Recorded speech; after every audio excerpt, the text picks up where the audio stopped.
Life gets hard sometimes, and many times we have a tendency to react to our situations and circumstances, not understanding that how we respond to the situations that we're in is a reflection of how we see ourselves and definitely how we perceive who the Father is in our lives. So, today I really want to talk about how to really engage and recognize the patterns in our behaviors and our emotional responses in the situations that we find ourselves in, because a lot of times the Father will put us in situations to expose the truth about how we really feel, what we think we believe, and how we respond. But we tend to miss those signs. We tend to miss those experiences, or we tend to miss the lessons because we're so focused on the situation at hand instead of being able to take a step back and pay attention to what the Father may actually be doing in those particular situations. Step number one, what you want to do is when a situation arises in your life, you want to pay attention to the emotional patterns and the behavioral responses that you have in situations, because you'll begin to recognize that your response is pretty much the same when you feel this sense of being out of control in your environment. So let's say I lose my job, right? How do I respond when I lose my job? Do I lash out? Do I overeat? Do I start to drink? Do I get quiet? Do I isolate myself? Do I reject other people? Do I get mean and angry and frustrated? All of those might be patterns of behavior that I display when a situation doesn't go the way that I want it to. What are all these patterns of behavior a representation of? All those things are coping mechanisms. But if you think about it, a coping mechanism is basically a tactic that we use to self-soothe in an environment that we're in that we feel like we don't have control over. So because we feel like we don't have the capacity to fix the situation that we're in or solve whatever problem that we find ourselves in, we try to find ways to kind of alleviate the anxiety and stress of the situation that we're in without really solving the problem. It's a self-soothing technique. And part of the reason why we have self-soothing techniques is because when we were growing up, we didn't have the necessary tools that we needed to learn how to really appropriately address the situation properly. Because in all actuality, what are we soothing? We're soothing the fear, we're soothing the anxiety that we're experiencing, and we don't really have a real legitimate way to alleviate that. So we find unhealthy patterns of behavior to alleviate the anxiety from the situation that we're in. So if I've lost my job and all I've known is that job, and I don't know how to fix that, I don't know how to solve that. So what am I going to do? I'm going to try to find a way to feel better. So I'm going to use external tools to try to soothe whatever's going on inside of me. So how do we fix this issue where we recognize that we have maladaptive patterns of responding to situations that goes on in our life? Well, the first thing that we want to do is we want to assume that our perspective of the situation that we find ourselves in is not the Father's perspective. He has a higher way of seeing the situation than we see it. So let's say I did lose my job, but I was angry, frustrated, and cussing people out, not doing what they told me to do, or maybe I was doing everything that everybody told me to do, but I just was unhappy being there because maybe there was a part of me that was being called to go in a certain direction and it was not the job. But maybe there would have been a sense of fear and anxiety for me leaving that job because it was safe, it was comfortable for me. And the Father has something greater for me. So what he does is he makes sure he obliterates the job. And now I'm in this fear mode and panic because now everything that I was burying is now coming up to the surface, because now I'm required to step into something new when I felt called to do something new, but I really didn't want to do the work required, and I didn't want to step into that whole fear and anxiety and what if, and I really don't know what I'm called to do. I really don't know what I'm called to be.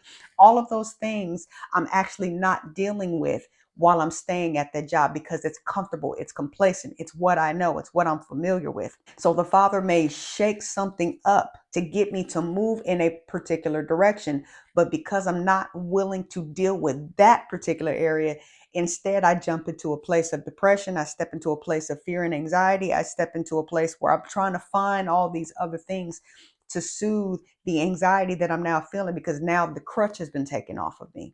But the Father is saying, this is not where I want you to be. I need you to be somewhere else. So I have to remove this from you. And then I need you to change your perspective and see this position that you're in the same way I see it. Because if you see it the same way I see it, then your response will automatically become different. Then you'll begin to ask different questions because that's what ends up happening. Okay, Father, you're the one that orchestrated me losing my job. So what do I need to do next? And then what the Father may end up doing is he will end up putting people in your life that has a level of wisdom in the area that you need. And if you don't have people around you that don't have the ability to speak life and to speak wisdom into you, the Father may actually end up removing you from those group of individuals to connect you to people that actually have the ability to speak life and wisdom into you. So in this instance, you have to be willing to ask for help. There has to be a willingness to come out of your comfort zone. You're already out of your comfort zone, so you might as well come out of it that much more. Not only should you be willing to ask for help, but you have to be willing to take the wisdom that's being given to you, because the Father may give you specific instructions on what to do. This is what I called you to do. I've called you to be a preacher. I've called you to be a businessman. I've called you to do X, Y, and Z. But you may not have a framework as to how that lifestyle is supposed to be played out. So he may connect you to people that will help instruct you on how to get to fully walking into that place that you're supposed to be called into. So you have to be willing to listen to the instructions of other people that's giving you what you need to get you to where you need to go. Because sometimes we get so stuck in our mess where it's like, I really want to do things the way that I want to do it and not willing to listen to wisdom. Because the scripture says, if you're willing and obedient, you will inherit the land. So if the Father brings somebody in your life that tells you what you need to do, you have to be willing to take those steps. The reason why the experiences, the way that we respond to experiences in our life is a direct reflection of how we see the Father, is because there's a lack of trust there. There's an inability to really understand and really see the nature and the character of the Father in the midst of our circumstances. So when we go through something hellacious, when we go through something that's real bad, it's we make it seem as if it's about us. Like, oh my God, I failed in this particular area, or I'm wrong in this area because I don't have the tools and the answers that I need to get done what I need to get done.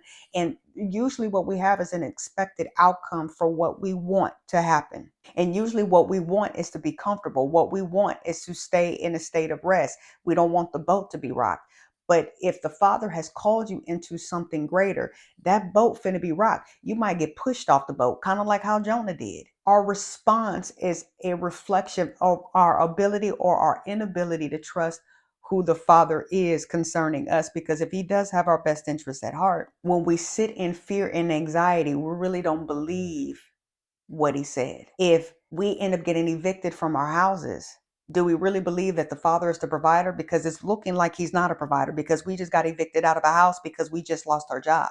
And Father, where are you? Because all of this stuff is happening to me that I can't control. So because we feel like we're out of control, we feel like we're unsafe. So we end up making decisions, and we end up reacting and responding in a way to try to self-soothe ourselves, so we don't have to feel the weight of what it is that we're experiencing. But it's actually a reflection of, God, I really don't trust you in this, because you're allowing this to happen to me and I really don't have an answer. And I was once safe and comfortable and now I'm not. What do I do in this circumstance? How do I fix this? How do I deal with this? When the Father may be saying, I have greater for you, and I need you to see the way that I see in this particular situation. I need you to see that my heart is for you. So let me walk with you hand in hand to take you where you need to go. And I will connect you to the right people that you need to be connected to.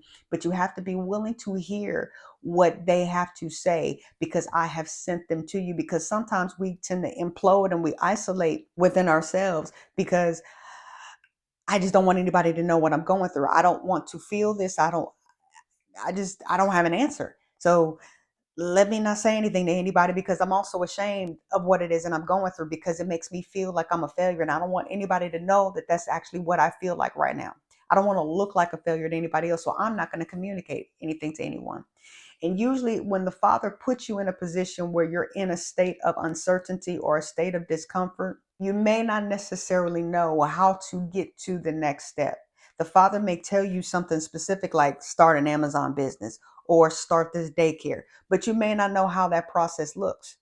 So you will have to get assistance from other people. You will have to openly communicate the circumstance that you're in, so they can impart into you the wisdom that you need to take the next step. You may not have the next step. And sitting in silence and isolating yourself or drinking or lashing out at people is not the best response. but the response that you have is just a reflection of what you believe about you and what you believe about your circumstances and what you believe about the Father. And it's okay if you're experiencing that.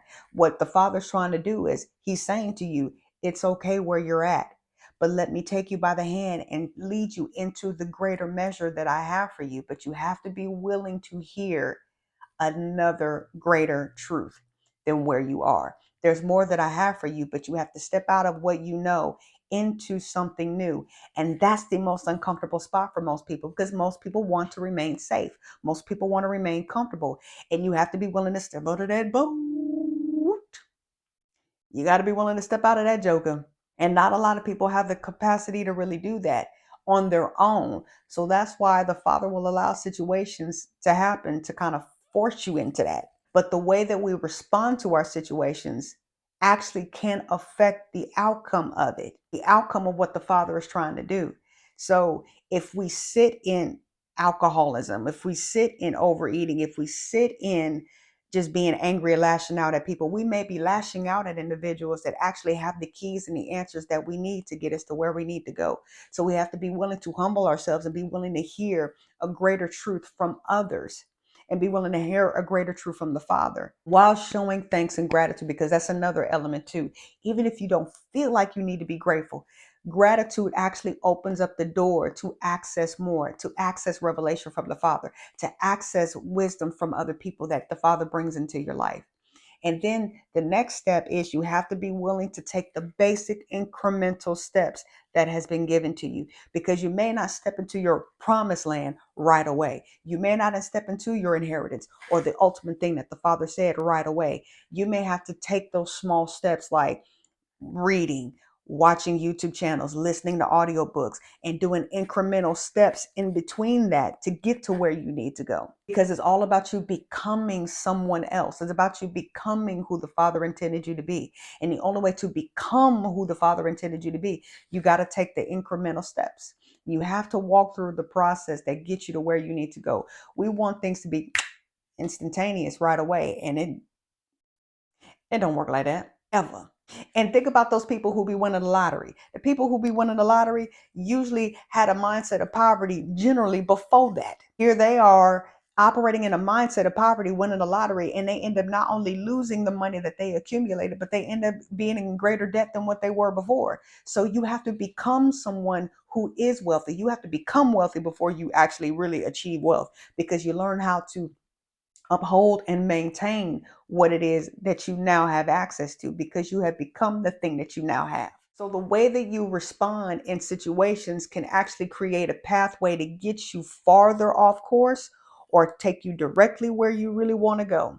And sometimes we have to be disciplined and trained into responding to our situations differently. So if you recognize that you have a response of negativity, like, well, this ain't gonna work out right, or this is blah blah blah blah blah, blah, blah. I just don't like this. You have to be willing to do the work required to change your response, even if you don't feel like it. So it's like all things work together for the good. And you may not believe it when you're saying it. You may just have to say, all things work out together for the good. I don't really believe that, but all things work together for the good. And actually train your mouth to begin to speak what the Father is saying. And if you got to get scriptures and continuously say it to the point where your brain begins to believe it, take the necessary steps, because the way that you respond, like I said, can actually determine the outcome of the circumstance that you're in. So there are times where the opportunity for wealth was presented, but it looked like poverty at first, because it looked like you lost your job. It looked like you lost your house. You gave up your car. You lost your furniture. You lost your animals. It may look like that at first. Homelessness may be the step that needs to be taken to get you into a place where you become a multimillionaire, if that's what the Father is designing for you to become. And if that's where your heart's desire is, to help community, to help the community, to help build people up, God will give you the wealth that you need to help build the community. But you have to have a mindset of community. You have to have a mindset of wealth building. And if you don't have it at first, it is possible to build and develop that. So I hope that helps. And I hope y'all have a good day. Until next time.